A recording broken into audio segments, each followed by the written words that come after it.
Welcome to Comic Construction. I attended Rose City Comic Con yesterday and was able to meet a couple of creators and get some signatures and actually catch up with a few that I haven't seen in a long time. So that was super cool. So let's kind of go through what my experience was at the con.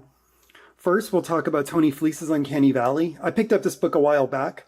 It's a really cool story that he's written with art by Dave Wachter.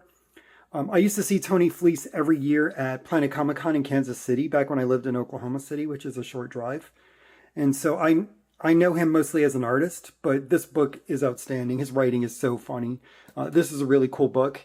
I did find out from him that Volume 2 comes out late this year, early next year. And then after that, there will be a deluxe hardcover, which I find super exciting.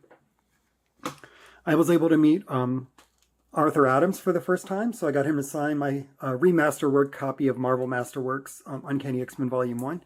This is kind of a strange one to have him sign since his work's not in the interior, but this cover he did for Classic X-Men is collected in the back, and this is my favorite piece of art he's ever done. Like, that is still how I think of Angel when I think about the X-Men Angel. I was able to meet Wade Von Grawbadger, or I should say re-meet, because I verified with him. He was at Dragon Con when I went in I think it was 95 or 96, and I bought a Starman page from him back then. It was super cheap because it was not a Tony Harris page, which I thought for years, which is kind of funny. But this is Starman Omnibus Volume 2, and now it is signed by Tony Harris, James Robinson, and Wade Von Grawbadger. So it's really exciting. And it's kind of an odd one to get signed because it's not Volume 1, right? I do have Volume 1 signed by Robinson and Von Grawbadger as well. But the reason I wanted Volume 2 signed by everybody is it has Sand and Stars in it. And then the story where Jack Knight goes into the demonic poster to help out the Shade and Matt O'Dare, which are two of my favorite Starman stories. And there's also a great story about the Golden Age Flash and the Shade drawn by Matthew Dell Smith.